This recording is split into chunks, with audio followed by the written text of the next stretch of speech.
Hello guys. स्वागत है आपका मेरे यूट्यूब चैनल में। तो आज मैं एक और वीडियो के साथ आ रहा हूँ आपके साथ। सर्कल्स के ऊपर बात करेंगे आज हम। इस वीडियो में मैंने सर्कल टॉपिक दिया हुआ है और एक ही वीडियो में सर्कल्स को बिल्कुल क्रिस्टल क्लियर करने वाला हूँ मैं। कल की वीडियो में मैंने पॉलीगन के ऊपर लेक्चर बनाया था। पॉलीगन के उसमें पूरी पॉलीगन्स को हमने पढ़ लिया था। एरिया जो भी उनमें क्वेश्चन बनते थे वो मैंने करवा दिया था। ठीक है, कॉन्सेप्ट पूरा क्लियर दे दिया था। अब इस सेम कॉन्सेप्ट मैं इसमें भी देने वाला हूँ सर्कल्स में। एक ही टॉपिक में हम सारे कॉन्सेप्ट लेंगे। ठीक है, सर्कल्स। तो करते हैं वीडियो की शुरुआत। तो देखो, सर्कल्स पहले सबसे पहले हम सर्कल की डेफिनेशन देखते हैं। क्या होता है? Locus of all points equi distant from A centre. मतलब एक सेंटर है, वहाँ से एक कोई ये चीज़, ठीक है, हर एक जगह इक्वी डिस्टेंट होगा। तो कोई भी ऐसी फिगर जो सेंटर से इक्वी डिस्टेंट बनती है उसको सर्कल। ठीक है, चलते हैं आगे। आगे वाली देखो, अब पार्ट्स ऑफ सर्कल पे बात करते हैं। पार्ट्स ऑफ सर्कल्स आपको दिख रहे होंगे। जैसे इसमें रेडियस होता है, ये आपका सर्कल का कोई सेंटर, सेंटर से ये वाली चीज़ आपका रेडियस होगा। एक सेक्टर, ये सेक्टर होगा। ये सेगमेंट होगा। सेगमेंट मीन्स सर्कल्स को कोई एक एक सर्कल है, सर्कल का कोई एक पार्ट, किसी एक पार्ट में डिवाइड कर देना, मतलब सर्कल का एक हिस्सा ले लेना, उसको सेगमेंट बोलेंगे। आर्क, आर्क आपको कोई भी, जब दो यहाँ से रेडियस अगर लेते हैं हम, तो ये जो चीज़ बनती है इनके, जहाँ पे ये पॉइंट इसको सर्कल को काटते हैं, उनके बीच में जो ये लाइन बनती है इसको आर्क बोलेंगे।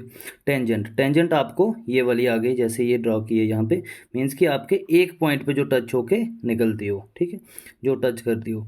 कॉर्ड, कॉर्ड क्या होती है? दो पॉइंट्स को, पॉइंट्स पे जाके मीट हो। सरकमफ्रेंस जो होता है, ये वाला सरकमफ्रेंस सर्कल का, इसके ऊपर दो पॉइंट्स के ऊपर मिलेगी, काटेगी दो पॉइंट्स को। अब सरकमफ्रेंस आपको मैंने बोल दिया, ये सारा सरकमफ्रेंस हो गया सर्कल का। डायामीटर, डायामीटर क्या होता है? ये वाला जो सर्कल को इक्वल इक्वल पार्ट्स में डिवाइड कर देगा, वो डायामीटर कहलाएगा। तो कुछ आगे देखते हैं। ये देखो, यहाँ पे मैंने और पार्ट्स लिए हुए हैं, जैसे यहाँ पे आपको और क्लियर हो जाएगा। कॉर्ड आपको, ये मैंने बोला था सर्कल में कहीं भी दो पॉइंट्स पे जाके कट हो। ठीक है, तो उसके बाद ये आपका डायमीटर आ गया, ये रेडियस आ गया। उसके बाद सीकेंट, सीकेंट होती है कोई भी लाइन ऐसी जो सर्कल्स को दो पॉइंट से काट के निकलती है इधर उधर। एक टेंजेंट, टेंजेंट जो होती है वो सिर्फ एक पॉइंट पे, एक पॉइंट से टच होते हुए सर्कल को पास करती है। एक पॉइंट पे टच करेगी, फिर वहाँ से निकल जाएगी। ठीक है, तो जो ये जहाँ जिस पॉइंट पे सर्कल में ये टच होता है इसको पॉइंट ऑफ टेंजेंसी बोलते हैं। तो आगे देखते हैं। देखो एग्जांपल्स, यहाँ पे आप आराम से देख सकते हो, इसको मैंने रिलेट कर सकता हूँ। ये देखो, जैसे एक ये डायग्राम आपके सामने बनी हुई है, इसमें ये वाली दी हुई है। ओ एम क्या है? इसका रेडियस है। ये वाला एम एन क्या है? कॉर्ड, कोई एम एन बनी हुई है, ये कॉर्ड बनी हुई है। और एम एन दूसरी सीकेंट भी है। अब सीकेंट क्या होती है? सीकेंट वही मैंने आपको बता दिया कि किसी भी सर्कल्स के दो पॉइंट्स के ऐसे करके सर्कल की बाउंड्री पे अगर कोई पॉइंट्स बन रहे हैं उनको काट के निकल जाना। ठीक है, उसके बाद आ गया आपका बाकी डायमीटर। जैसे आप फिगर को एक बार देख के आराम से इसमें देख सकते हो, जो जो चीज़ें मैंने यहाँ पे लिखी हुई हैं, ली हुई हैं, इनके आगे इनके आंसर्स भी हैं। तो ये आप फिगर को देख के आराम से इसके साथ रिलेट कर सकते हो। जैसे ये होगा पॉइंट ऑफ टेंजेंसी होगा, ये इनके ही आंसर हैं। जो फिगर, आप फिगर को एक बार देख लो और ये यहाँ से आप मैच कर सकते हो। ये आ गया आपका। अब इसमें सर्कल में एक और चीज़ पढ़नी होती है हमने, सेंट्रल एंगल। सेंट्रल एंगल पहले आगे आपको मैं बताऊंगा, इसके फॉर्मूला वगैरह फाइंड कैसे करते हैं सेंट्रल एंगल। लेकिन उससे पहले आपको पता होना चाहिए कि सर्कल के अगर हम कोई रेडियस ले रहे हैं, ठीक है, कोई एक रेडियस ले रहे हैं हम सर्कल पे, तो जो ये एंगल दो रेडियस मिलके बनाते हैं यहाँ पे, वो सेंट्रल एंगल होता है। ये सेंटर या वर्टेक्स बोला जाता है। ये रेडियस रह गया हमारे। चलते हैं आगे। Definition, area. अब आते हैं area, area of circle. Area of circle पे क्वेश्चन भी करने वाले हैं हम। पहले आप एरिया को याद करना, एरिया ऑफ सर्कल क्या होता है? Pi r square, pi r square area of circle.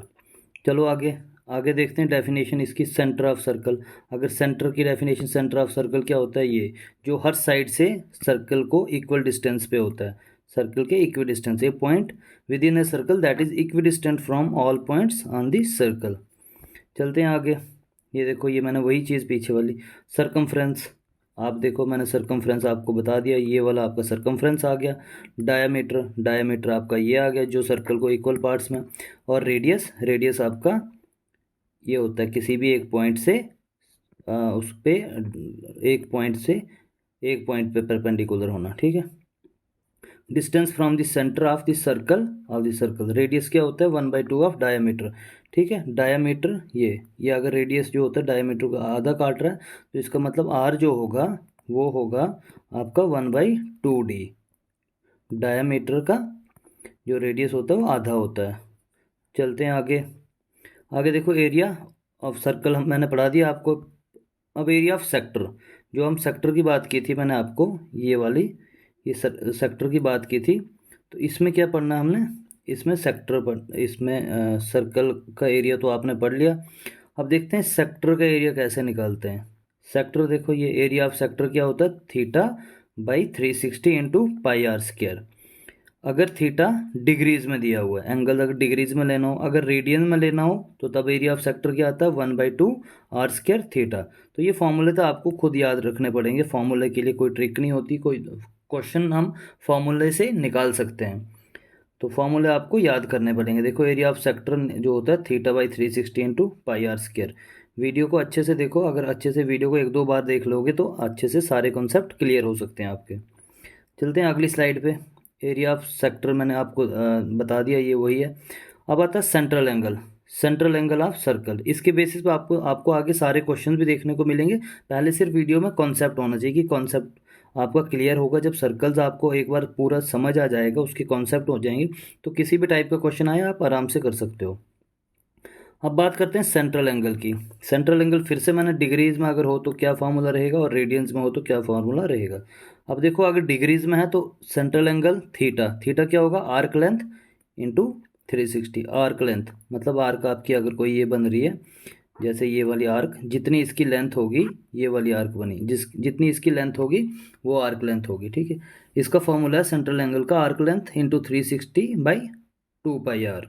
और अगर सेंट्रल एंगल रेडियंस में लेना हो तो arc length by R, arc length by R. ये कुछ फॉर्मूले हैं, डायरेक्ट भी क्वेश्चन आ सकता है फॉर्मूला, किसी एग्जाम में अगर पूछा जाए तो डायरेक्ट क्वेश्चन भी पूछ सकते हैं कि सेंट्रल एंगल का फॉर्मूला, या फॉर्मूला दिया होगा बताओ किसका फॉर्मूला है। चलते हैं आगे। अब ये देखो मैंने कोई एक एग्जांपल ली हुई है इसी के बेस पे। कहता find the central angle where the arc length is measured is about 20। तो अभी मैंने बताया था आपको कि आर्क लेंथ जहाँ पे 20 है। देखो अगर कोई सर्कल है, इसकी रेडियस जो दिया है वो 10, रेडियस अगर उसका 10 है, मीन्स ये रेडियस यहाँ से 10 लिया होगा, और अगर ये भी 10 है, रेडियस तो हर सर्कल सेम ही होता है, तो ये जो आर्क लेंथ है ये आपको दी हुई है 20। बताओ इसमें आपको सेंट्रल एंगल निकालना है। सेंट्रल एंगल का मैंने फार्मूला क्या बताया था, theta is equal to arc length into 360 divide by, ये देखो 360 डिवाइड बाई 2 पाई आर। अब आप आराम से इनको वैल्यूज़ को पुट कर लो। अगर इन वैल्यूज़ को पुट करोगे आर्क लेंथ कितनी है आपकी 20 इंटू 360। 360 को डिवाइड करना है किसके 2, पाई की वैल्यू 3.14, या आप पाई की वैल्यू जो होती है वो दो वैल्यूज़ होती हैं, एक 22/7 होती है और एक 3.14 होती है। अब ये देख लो यहाँ पे डाल के, और रेडियस कितना है 10। अब इनको काटो, ये एक एक ज़ीरो यहाँ कट जाएगा, 2 10s आर कट जाएगा, बाकी इसकी अब 10 की मल्टीप्लाई 36 से करके उसको डिवाइड करना है 3.14 से। तो ये जो भी कैलकुलेशन, ये कैलकुलेशन आप खुद से भी कर सकते हो। बस सिंपल क्वेश्चन है, कुछ नहीं है, वैल्यूज़ दी हुई हैं, आपको पुट करनी है, फॉर्मूला याद हो आराम से वैल्यू पुट करनी। अगला सेम क्वेश्चन है, फिर से एक और क्वेश्चन है। इसमें देखो central angle of a circle, अब इस बार सेंट्रल एंगल दिया है और उसके बाद जो आर्क लेंथ है वो भी दी हुई है। इस बार रेडियस पूछा आपको, मतलब थीटा की वैल्यू क्या होती है arc length into 360 divided by 2 pi R. अब आपको ये चीज़ पूछी है, तो ये चीज़ पूछने के लिए क्या आपको इसको इधर लेना पड़ेगा, मीन्स आर अगर इधर जाता है तो इधर क्या नीचे आएगा ऊपर arc length into 360 divided by 2 pi theta. अब थीटा की वैल्यू यहाँ पे पुट करो, थीटा की वैल्यू आपने यहाँ पुट करनी है, आर्क लेंथ आपको दी हुई है 360 के साथ मल्टीप्लाई, पाई की वैल्यू भी आपको पता है, तो कैलकुलेशन आप आराम से कर सकते हो। ठीक है, सिर्फ इसमें रेडियस आपको देखना है कि जब भी डिवीजन में कोई चीज़ होती है वो आपको यहाँ पे मल्टीप्लाई क्रॉस मल्टीप्लाई करके आपको यहाँ लेनी होती है, और जो चीज़ इस साइड होती है इक्वल्स टू के ऊपर वो डिनोमिनेटर में आ जाती है, आपको मतलब नीचे वाली साइड आ जाती है। तो अब आप वैल्यूज़ पुट करके आराम से आंसर निकाल सकते हो। चलते हैं आगे। देखो जैसे आप मैंने लिया एंगल ऑफ ए सेक्टर, अब सेक्टर का एंगल, एंगल बताया मैंने आपको क्या होता है। एक इसमें आपने फॉर्मूला याद रखना है। क्वेश्चन पढ़ो पहले। If the angle of A sector with the radius, radius इसमें 4 दिया है। अब इसमें फिर से एंगल 45 दिया। Find area and length of the sector. अब लेंथ निकालनी है सेक्टर की। तो एक चीज़ याद रखना, लेंथ ऑफ ए सेक्टर जो होती है लेंथ, उसका फॉर्मूला क्या होता है, theta divided by 360 into 2 pi R. 2 pi R. जैसे एंगल निकालने के लिए तो आपको फार्मूला ये देखो, एरिया निकालने के लिए आपको पता है सेक्टर का ये, तो लेंथ निकालने के लिए ये वाला फार्मूला है। तो वही पूछा आपको। अब देखो यहाँ पे डायरेक्ट एरिया पूछा है, तो आपने एरिया यहाँ से 45, थीटा की वैल्यू दी हुई है 45, डाल दी 45 यहाँ पे 360 से आगे पाई आर स्केयर है, रेडियस 4 दिया हुआ था हमारे पास, तो आर स्केयर 4 इंटू 4 कैलकुलेट करके इसको 44/7 आता है। अब length of the same sector, अगर सेक्टर की लेंथ फॉर्मूला ये रहा, पुट करो वैल्यूज 2 इंटू पाई की वैल्यू रेडियस, तो ये निकलती है लेंथ आपकी 22/7। तो चलो आगे चलते हैं। ये रहा अगला। अब ये कुछ इंपॉर्टेंट पॉइंट्स है, आपको याद भी, क्वेश्चन भी है, पॉइंट्स भी बोल सकते हो, डायरेक्ट एमसीक्यू भी आ सकते हैं। What is the formula for the area of the sector of the circle, formula मैंने आपको बता दिया। ठीक है। What is the length of the arc of the sector with angle theta, अगर एंगल थीटा है तो लेंथ क्या होगी, फिर से फॉर्मूला पूछा है। ये डायरेक्ट एमसीक्यू के फॉर्म में, तभी मैं आपको बोल रहा था कि सर्कल्स के क्वेश्चन एमसीक्यू के फॉर्म में भी आ सकते हैं। अगर कोई फॉर्मूला याद हो तो वो एमसीक्यू के बारे में भी पूछ सकते हैं, एमसीक्यू में भी पूछ सकते हैं। ये वाला एक एमसीक्यू देखो, when the angle is 1 what is the area of the sector, तो एरिया ऑफ सेक्टर, एंगल जब 1 होगा, एरिया ऑफ सेक्टर जो होगा वो r² होगा, r² होगा। ठीक है। अब देखो आगे सरफेस एरिया पे बात चलते हैं। अब surface area of sphere, sphere या सर्कल एक ही बात है। चलो स्फीयर की अब बात करते हैं। तो सरफेस एरिया ऑफ, इस स्फीयर की बात कर रहे हैं अभी हम। स्फीयर में क्या है, सरफेस एरिया और वॉल्यूम पे बात करेंगे। अभी हम वॉल्यूम भी लेंगे इसका। ठीक है। उसके बाद हेमिस्फीयर भी देखेंगे। हेमिस्फीयर आधा, आधा सर्कल, ये इसको हेमिस्फीयर बोलेंगे। इसके सरफेस एरिया की बात करेंगे, इसके वॉल्यूम की बात भी करेंगे, और उसके बेसिस पे कुछ क्वेश्चंस लेंगे जो बिल्कुल ईजी क्वेश्चन रहेंगे। सरफेस एरिया देखो क्या होता है, फॉर्मूला 4 पाई r²। ये किसका है, surface area of sphere, 4 pi r²। अब पाई की वैल्यू और आर जो है इसमें रेडियस है। चलो आगे देखो वॉल्यूम, अब आती है वॉल्यूम पे। अब वॉल्यूम क्या फॉर्मूला आपको याद रखना है, वॉल्यूम का फॉर्मूला है इसका 4/3 पाई r³। ये पाई और आपको आर तो पता ही है। अब इनके बेसिस पे कुछ क्वेश्चंस देखेंगे, उससे पहले देख लो एक ही स्लाइड में ये वॉल्यूम और स्फीयर का फार्मूला, एरिया और वॉल्यूम का फार्मूला, आप स्क्रीनशॉट लेना है तो ले सकते हो। आगे देखो हेमिस्फीयर, आगे हम हेमिस्फीयर पे। हेमिस्फीयर पे आपने क्या देखना है, इसमें इसमें आप वॉल्यूम, वॉल्यूम ऑफ हेमिस्फीयर क्या होता है 1/2।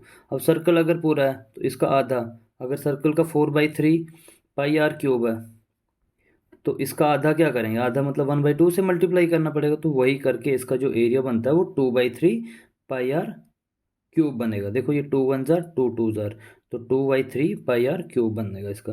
अब सरफेस एरिया, सरफेस एरिया क्या होता है 4 पाई r² प्लस पाई r²। अब इसमें क्या करना है, अब इसमें 1/2 से इसको फिर से मल्टीप्लाई कर देना और plus pi r², area hemisphere का ये वाला।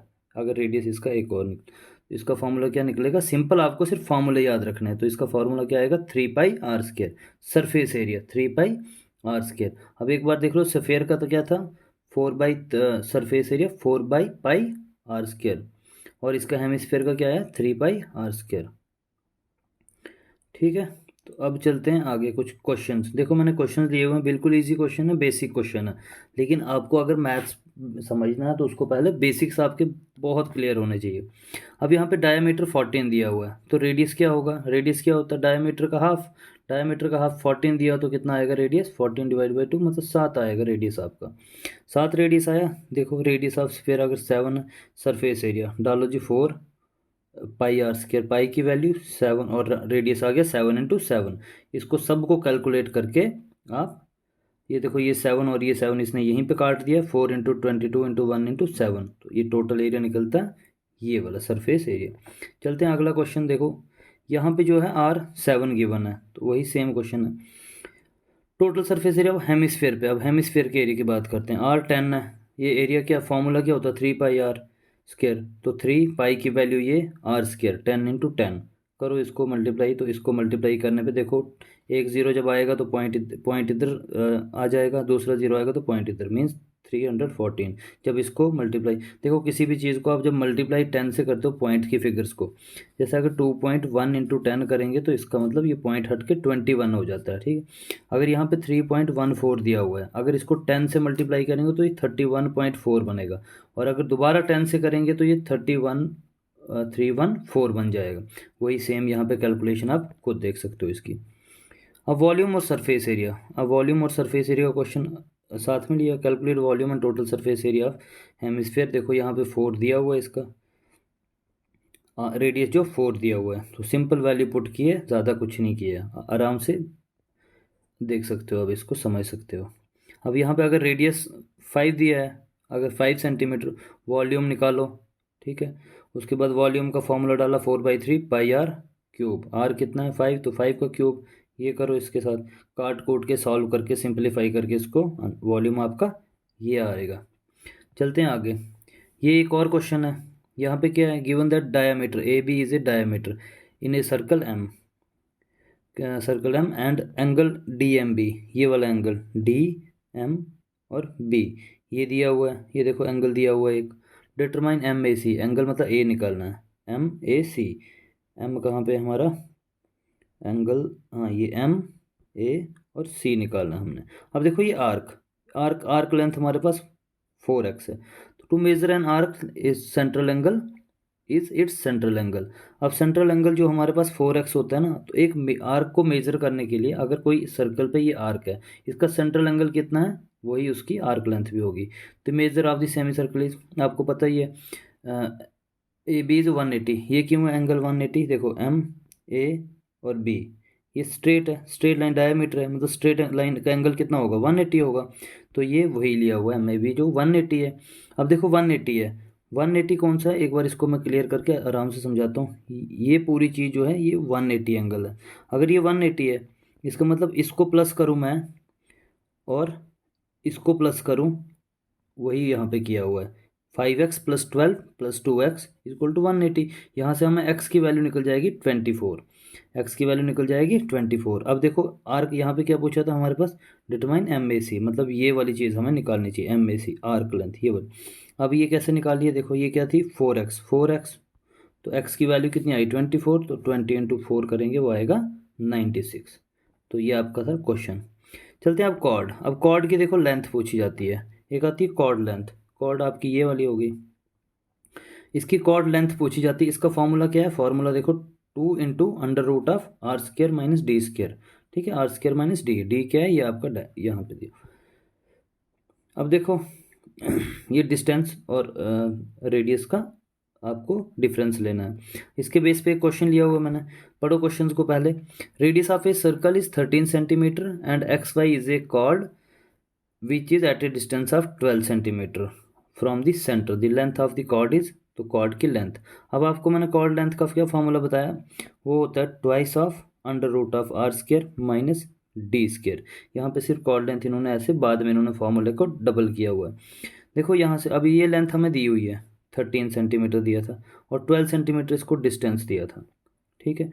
ये देखो ऊपर 13 सेंटीमीटर रेडियस दिया हुआ सर्कल का, तो सिंपल सा फॉर्मूला अगर यहाँ पे मैं पुट करता हूँ 13 की वैल्यू, अगर 13 की वैल्यू यहाँ पे मैं पुट करूँगा और -12 इनका स्क्वायर करेंगे तो 169 आएगा, ये स्क्वायर में होता है, ये भी स्क्वायर में, 169 - 144, तो ये देखो ये आया 25 का अंडर रूट करेंगे तो क्या निकलेगा, स्क्वायर रूट करके 5 आएगा। अब फॉर्मूले को 5 × 2 करना है, क्यों, क्योंकि फॉर्मूला तो ये होता है twice of radius (r² - d²). अब 5 × 2 तो 10 इसका आंसर है, ऑप्शन बी, ये एग्जाम में पूछा हुआ क्वेश्चन है, ठीक है। तो चलते हैं आगे, क्या है इसमें, एक आता है इंस्क्राइब्ड एंगल। इंस्क्राइब्ड एंगल कुछ नहीं है, आपको देखो अगर दो कॉर्ड एक किसी पॉइंट पे एंगल बना रही है, या आप बता सकते हो डायामीटर है ये वाला, या ये कॉर्ड भी बोल सकते हो, अगर ये किसी एक पॉइंट पे एंगल बना रही है उसी को हम इंस्क्राइब्ड एंगल बोलते हैं। और वो क्या किसका होता है, आर्क का हाफ होता है, मतलब अगर आपको आर्क दी हुई है 20 तो आपको एंगल पूछा है तो एंगल आपका 10 होगा, 1/2 × 20 करेंगे, सिंपल सी बात है। इंस्क्राइब्ड एंगल होता है 1/2 ऑफ आर्क, ये देखो 1/2 ऑफ ए बी, अगर ए बी आर्क लेंथ 50 दी हुई है तो आपको इसको डिवाइड करके 1/2 इसका हाफ, 50 का हाफ आ गया 25। चलते हैं आगे।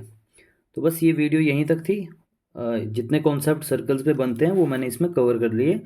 तो होप आपको वीडियो अच्छी लगी होगी। अगर वीडियो अच्छी लगी है तो लाइक और शेयर कर देना वीडियो को, और चैनल को सब्सक्राइब कर देना। तो ऐसे और मैं इजी ट्रिक्स के साथ बहुत बेसिक्स वीडियोस ला रहा हूँ।